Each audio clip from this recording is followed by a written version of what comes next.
Jadi Bapak Ibu Saudara-saudara, kita mulai minggu ini kita akan membahas tentang iman. Jadi apa alasan atau tujuan kita membahas tentang iman? Pertama-tama supaya kita memahami dan memiliki kepastian tentang keselamatan. Karena kunci untuk kita selamat itu iman.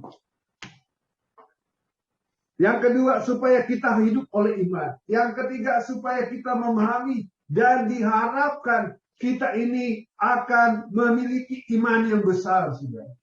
Amin. Itu Tuhan mau. Di Alkitab itu ada dua contoh orang yang memiliki iman yang besar yang sempat dicatat di dalam kitab ini. Dan dua-duanya bukan orang Yahudi. Jadi ada kemungkinan besar, saudara. Kalau saudara itu belum memiliki iman yang besar, sama seperti dengan dua orang tersebut yang dicatat di Alkitab, memiliki iman yang besar, kita juga bisa. Amin. Ya. Makanya saya mau mendampingi saudara. Kita mau latihan sama-sama. Yang keempat, supaya kita menjadi satu dalam iman yang sama. Memiliki kesatuan iman. Jadi kita menjadi satu, saudara. Kita tidak terpisah-pisah. Sebagai tubuh Kristus, kita menjadi satu. Itu yang kita sudah belajar kemarin. Tapi kita mau memulai supaya terstruktur. Supaya kalau bisa saudara catat ini, saudara. Karena ini akan kita lihat selama ini. Ya paling tidak kurang lebih 1 tahun. Bahkan Pak Yuda katakan 3 tahun. Saya bilang terlalu lama kalau 3 tahun. 1 tahun. Tuhan baik, amin. Amin. Iya. Jadi kita akan menjadi satu. Dalam iman yang sama. Yang kelima, supaya kita memiliki pengetahuan atau pengenalan akan Allah yang benar. Karena ini adalah visi gereja kita. Yang keenam, supaya kita dewasa. Dan yang terakhir, supaya kita menjadi manusia Allah. Atau menjadi seperti Yesus. Di Alkitab, ada murid dari Rasul Paulus disebutkan sebagai manusia Allah. Itu Timotius. Nah, Bapak Ibu Saudara-saudara, pagi hari ini kita akan membahas 2 hal. Sekilas, saudara, tentang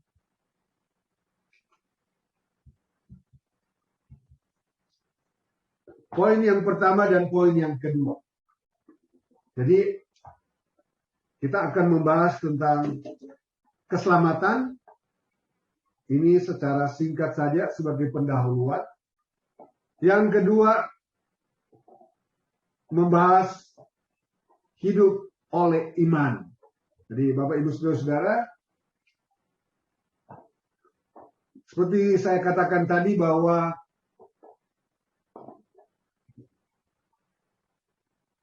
kunci daripada keselamatan itu adalah iman.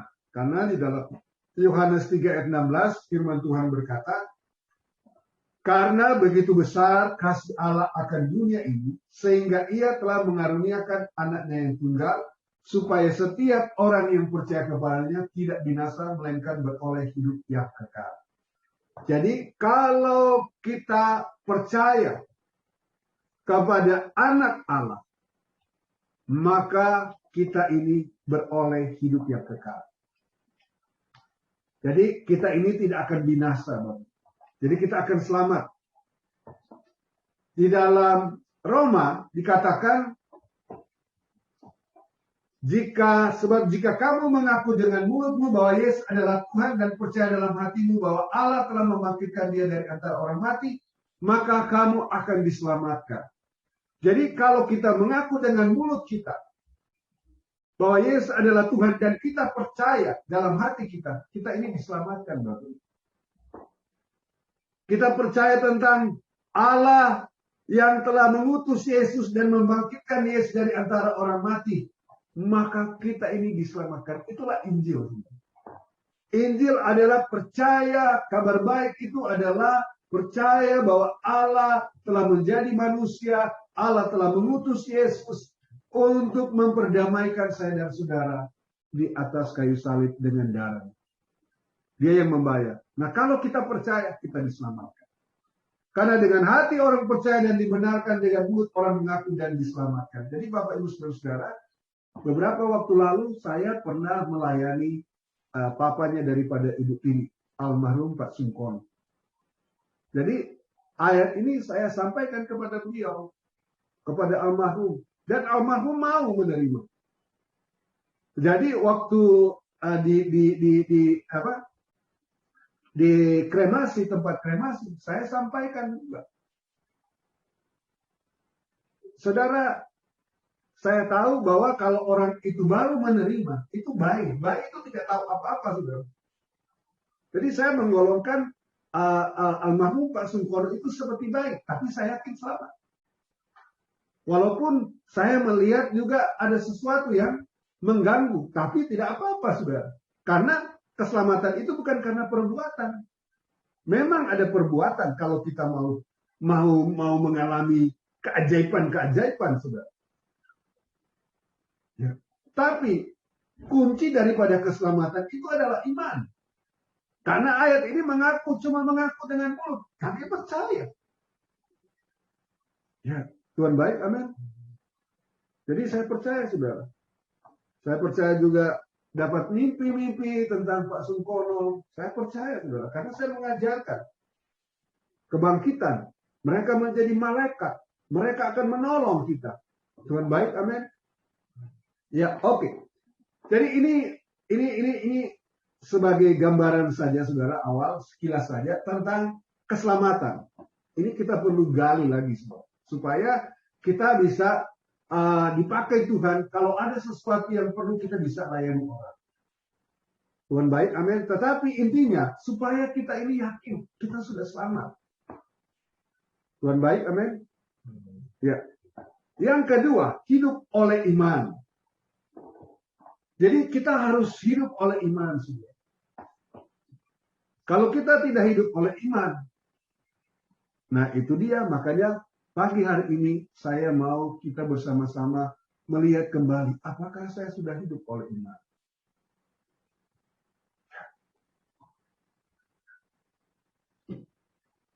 Di dalam Roma 1 ayat 16 dan 17 firman Tuhan berkata begini, sebab aku mempunyai keyakinan yang kokoh dalam Injil, karena Injil adalah kekuatan Allah yang menyelamatkan setiap orang yang percaya.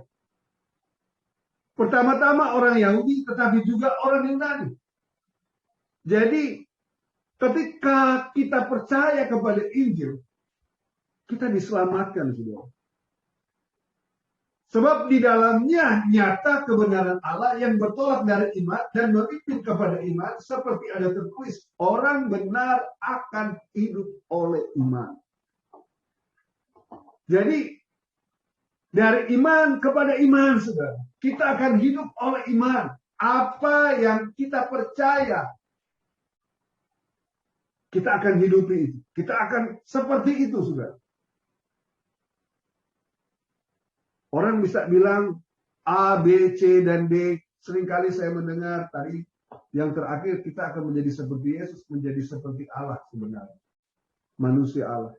Loh, jadi seperti Yesus, jadi seperti, mana mungkin? Ya, itu yang kita percaya itu, karena itu Injil itu kabar baik. Itu Tuhan katakan, hendaklah kamu sempurna sama seperti Bapamu di surga sempurna.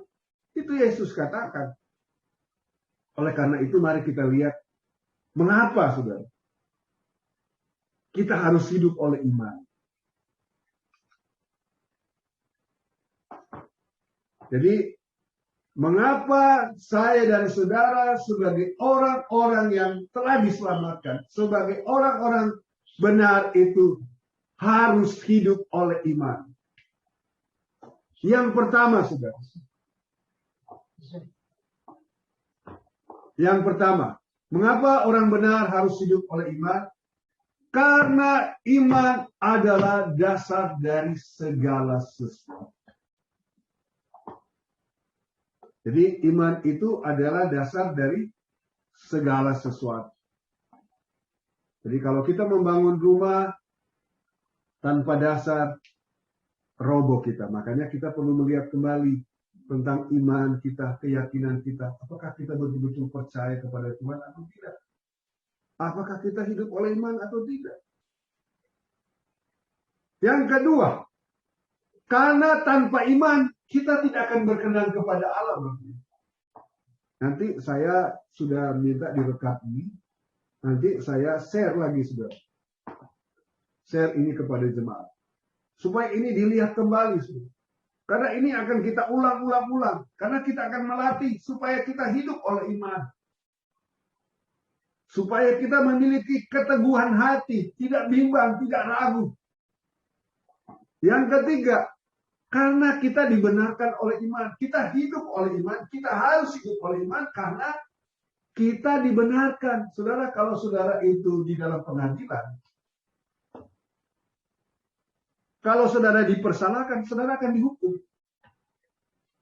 Nah, di hadapan Tuhan, kalau kita sudah tidak berkenan kepada Tuhan, dan Tuhan tidak membela kita atau tidak membenarkan kita, kita ada di dalam posisi yang berdosa karena tidak ada yang membela kita, maka kita akan terhukum, Bapak Ibu. Jadi kalau kita sudah tidak punya iman, tidak berkenan kepada Tuhan, kita tidak akan mendapatkan pembelaan. Makanya kalau orang sakit aja. Kenapa? Karena dia tidak memiliki ketetapan hati. Percaya kepada Tuhan, tapi akhirnya melakukan A, B, C, dan D. Kemudian yang keempat, saudara. Karena apapun yang kita berbuat tanpa iman adalah dosa.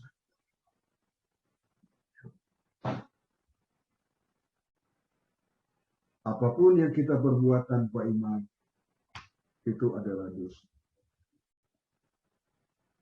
Kita akan melihat, saudara, dan yang terakhir, kita membutuhkan keajaiban. Oleh karena itu, kita harus hidup oleh iman. Karena tidak ada yang mustahil bagi orang yang beriman, bagi orang yang percaya. Kalau saudara memerlukan keajaiban, saudara, sekarang ini kita perlu keajaiban. Kita tidak bisa lagi mengandalkan A, B, C, dan D.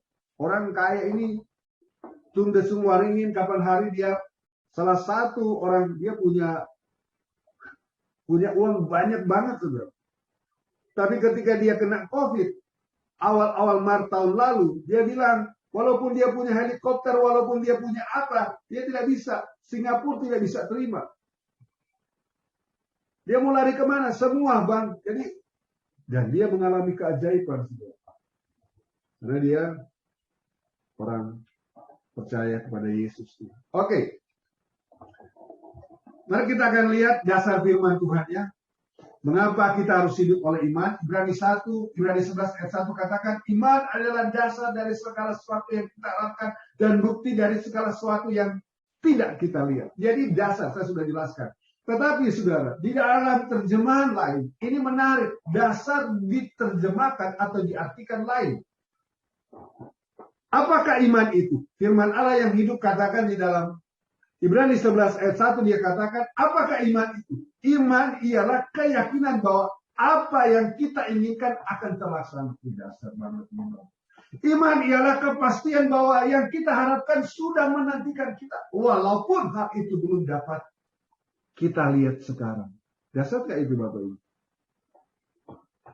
Jadi Bapak Ibu saudara-saudara, kita perlu hidup oleh iman. Kenapa? Karena ada kepastian, saudara. Ada keyakinan. Orang kalau ragu-ragu gampang sakit, saudara. Ya. Itu kan khawatir, saudara. Tapi kalau orang yakin pasti, wah, dia tetap berharap.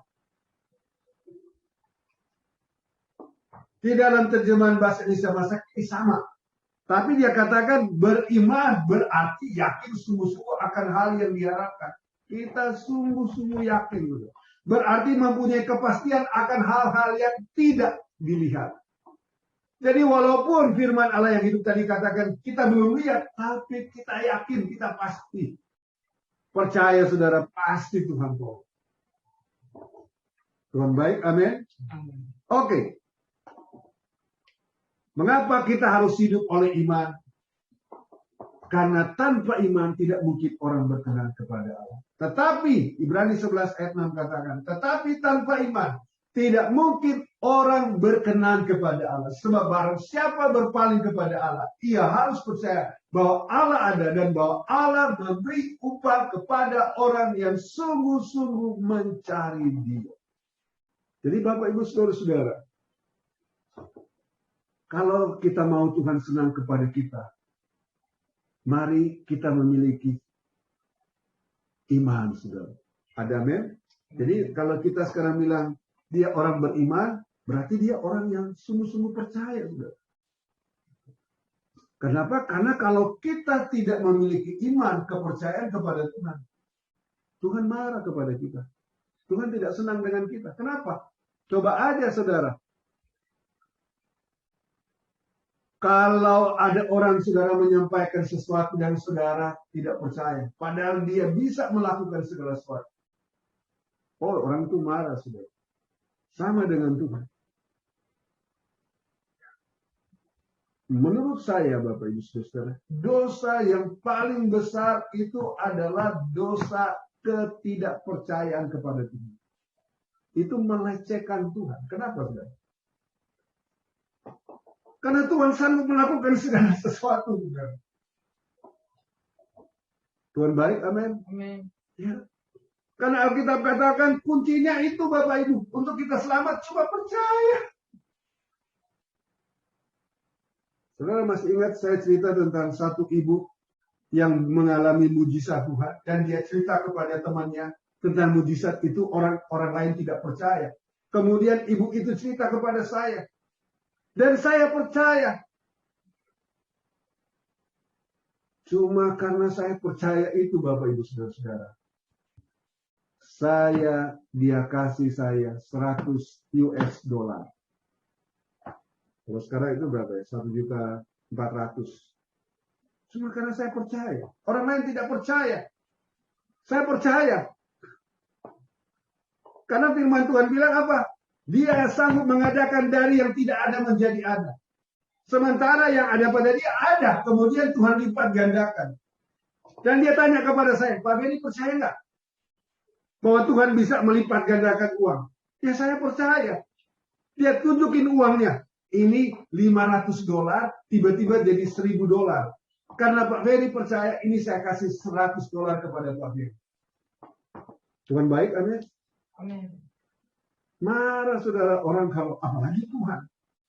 Jadi kalau saya cerita terlalu besar tentang Tuhan, banyak kali saudara orang mungkin tidak bisa terima karena keyakinan saya. Ya, itu dia juga saudara. Tapi saya percaya, saudara. Amin. Ya. Oke.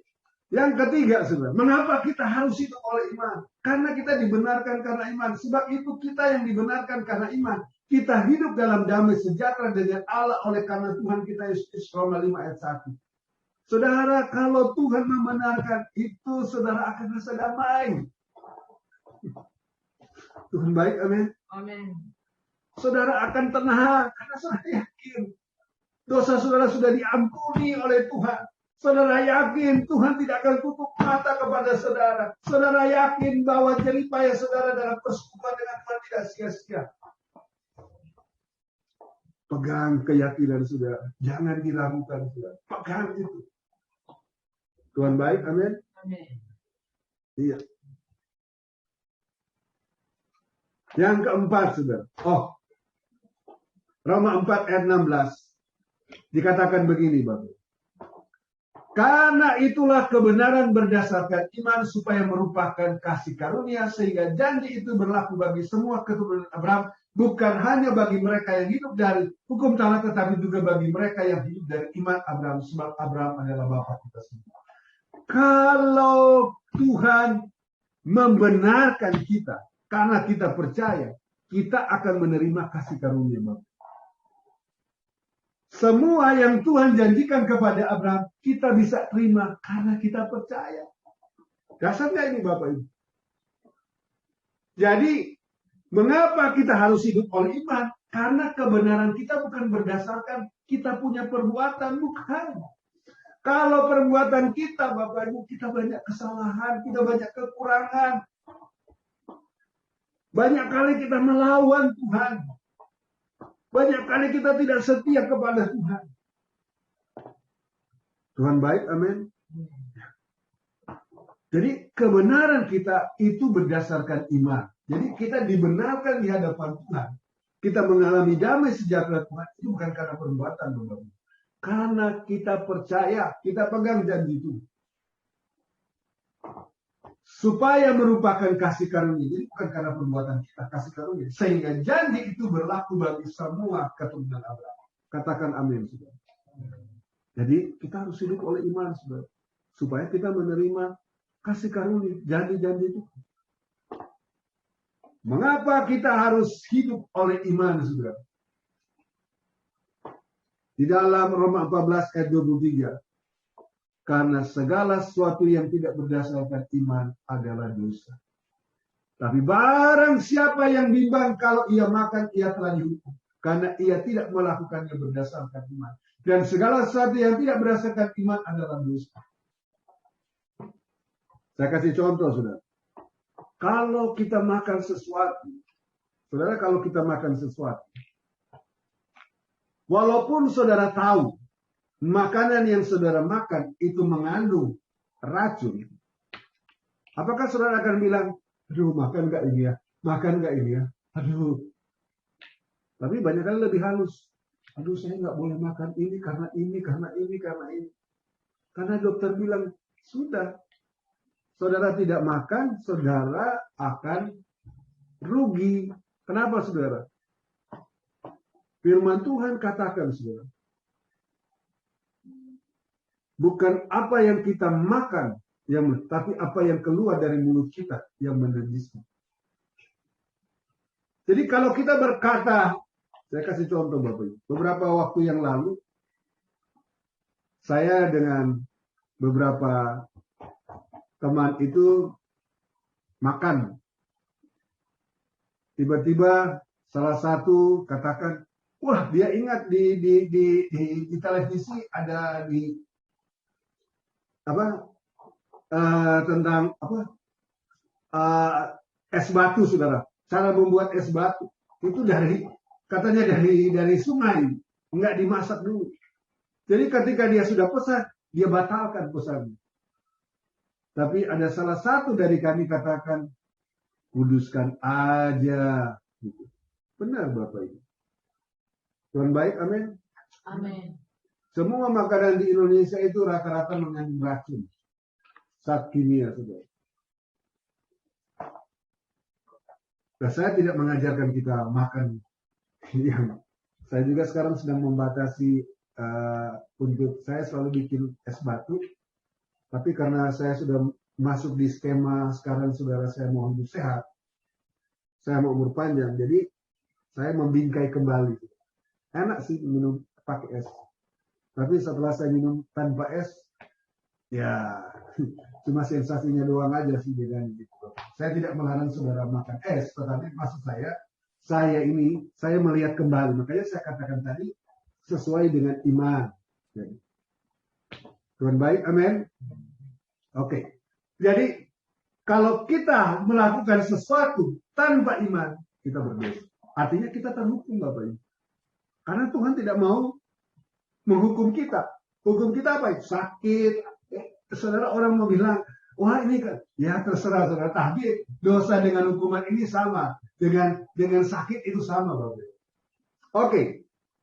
Jadi kita harus hidup oleh iman. Kenapa? Karena segala sesuatu yang tidak berdasarkan iman adalah dosa. Saudara, renungkan ini Bapak. Dan yang terakhir Bapak. Mengapa kita harus hidup oleh iman? Karena kita membutuhkan keajaiban. Ada amin? Markus 9 ayat 23 katakan, jawab Yesus, katamu jika engkau dapat, tidak ada yang mustahil bagi orang yang percaya. Ini adalah cerita di mana seorang ayah yang datang kepada murid-muridnya, tetapi murid-muridnya tidak bisa menyembuhkan anaknya yang selalu dirasuk oleh setan, sehingga anak ini selalu dibanting-banting, Tuhan menderita, saudara. Tetapi ketika bertemu dengan Yesus,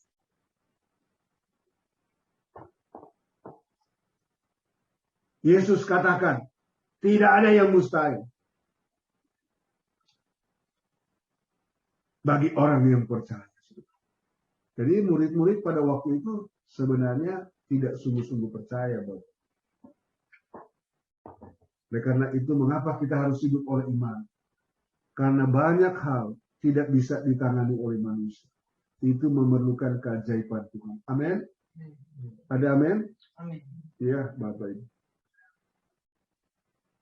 Ada banyak penyakit kanker itu tidak bisa disembuhkan. Tapi dengan keajaiban Tuhan itu bisa disembuhkan. Saya mau menutup dengan 2 kesaksian. Pertama tentang penyakit kanker. Yang kedua tentang kematian. Kita punya jemaat dulu. Dr. Wong Karen sudah.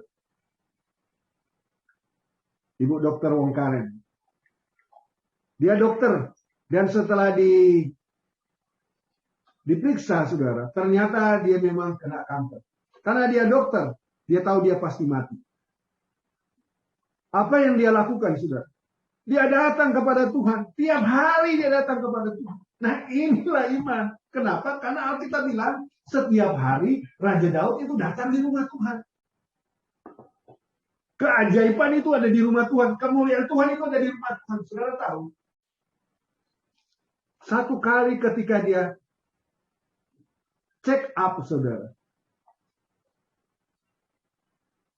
Apa yang terjadi? Diperiksa kankernya sudah hilang. Yang kedua, saudara, tentang kanker ini. Jemaat lagi ini. Jadi, jemaat ini, dia pramugari. Jemaat kita waktu di Velbak dulu, Bapak. Ibu Yola namanya. Divonis kanker. Ya, karena mereka orang kaya. Jadi, kemo. Mau berapapun dibayar. Karena keluarganya kaya. Tinggalnya di Pondok Indah. Itu kakaknya satu tinggalnya di Pondok Indah. Kakaknya satu juga di Pondok Indah. Pokoknya orang-orang kaya lah kakak-kakak. Kemudian apa yang terjadi? Setelah di kemo. Menderita sekali sudah. Dan dia memutuskan tidak lagi di kemo. Tapi meminta keajaiban daripada Tuhan. Apa yang dia lakukan? Tiap hari ada ibadah, dia pergi ibadah. Gitu. Itu kesaksiannya kepada saya. Apa saudara tahu? Satu waktu lagi di kamar, dia bilang, Pak Ferry, kamar saya itu kan AC. Sepanjang hari itu AC, dingin. Tapi tiba-tiba ada sinar masuk di dalam kamar saya. Tiba-tiba sinar itu masuk di dalam tubuh saya. Dan tiba-tiba saya keringatan. Dan setelah itu saya punya rambut itu mulai keluar. Botaknya nggak lagi botak, sudah keluar. Itu dia waktu itu masih anak pertama. Baru satu anak. Setelah itu dapat anak lagi satu. Sembuh sudah. Keajaiban. Kalau saudara memerlukan keajaiban, kita harus hidup oleh ini. Dengan firman Tuhan ini membangkitkan iman percaya saya kepada Tuhan. Bahwa saya yakin, saudara, kalau saudara bersedia untuk melatih hidup saudara hidup oleh iman. Kalau saudara bersedia untuk kita bersama-sama, saudara, melihat perbuatan Tuhan itu terjadi. Saudara, tiap pagi kita ini mulai, bukan tidak serius kemarin, tapi sekarang kita mulai memperbaiki doa kita tiap pagi. Saya dengan sengaja meminta masukan dari anak-anak saya, dari Ibu Gembala, apa yang salah dengan doa pagi kita. Jadi kita perbaiki, saudara. Karena kalau saya berdoa bisa berjam-jam, bisa.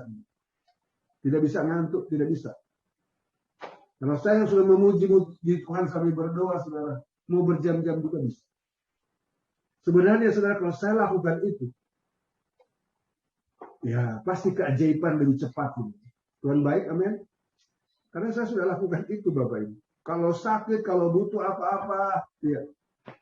Tuhan baik, amin. Dari Bapak Ibu saudara-saudara, kita akan melanjutkan pelajaran ini. Kita harus hidup oleh iman. Amin. Ada amin, saudara? Amin. Saya akan memberikan gambaran besar untuk materi minggu depan. Bagaimana orang benar dapat hidup dalam iman. Jadi ini minggu depan yang akan kita lihat, saudara. Amin. Amin. Jadi kalau kita mau iman kita itu bertumbuh, kita harus mendengarkan firman Tuhan. Kalau kita mau kita hidup oleh iman dan kita akan melihat keajaiban-keajaiban, kita harus hidup sesuai dengan firman Tuhan. Karena iman timbul dari pendengaran akan firman Tuhan. Kalau kita mau melihat keajaiban itu semakin nyata dalam hidup kita, saudara, kita harus menguatkan iman kita setiap hari. Ya, memang ada titik di mana, saudara, kita harus menguatkan keyakinan kita karena, saudara, seperti Raja Daud, tiba-tiba tidak ada satu pun di sekitarnya dia yang bisa menolong. Istrinya sudah dicuri, anaknya sudah dibawa lari, hartanya sudah dibawa lari, orang-orang yang bersama dengan dia tiba-tiba juga karena istri dan anak-anaknya dibawa lari, harta mereka sudah dibawa lari, rumah mereka dibakar. Mereka mempersalahkan Daud dan membunuh Daud. Saudara, ada kalanya kita ditinggalkan sendiri. Oleh karena itu, saudara, kita memerlukan keajaiban kita. Amin. Kita perlu keajaiban. Kita perlu hidup oleh iman. Dan kita perlu menguat. Jangan sampai kita lepaskan keyakinan kita. Tuhan baik, amin. Oke, mari kita berdoa. Terima kasih Bapa di sorga. Saat ini kami sudah mendengarkan firman-Mu. Mari Engkau kuatkan hati, iman, percaya kami Tuhan.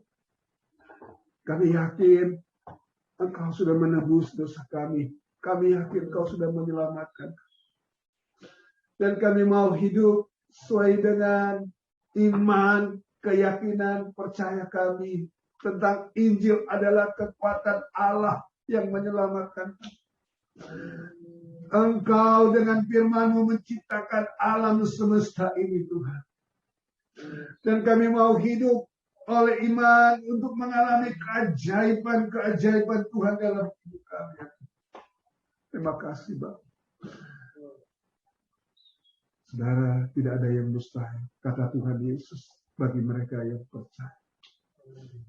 Mari kita menguatkan iman percaya kita kepada Tuhan. Terima kasih Tuhan, Kau jasa, Kau ajaib Tuhan, Kau besar. Terima kasih. Terima kasih. Kita angkat satu pujian dan kita akan siapkan hati kita untuk menyampaikan doa-doa kita kepada Tuhan. Hidupku menggenapi firman, Tuhan Kau sempurna dalam rencana Engkau.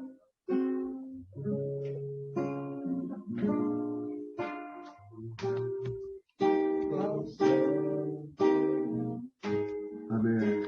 Dalam rencana-Mu dan karya-Mu, ku serahkan hidupku murnikan dengan Roh-Mu. Tuhan, Kau sempurna dalam rencana-Mu dan karya-Mu, ku serahkan hidupku murnikan dengan Roh. Hidupku menggenapi firman-Mu, tanda mujizat sertai setiap langkahku. Kau bersamaku di dalam, jadi bukti kebesaran. Oh, hidupku menggenapi firman,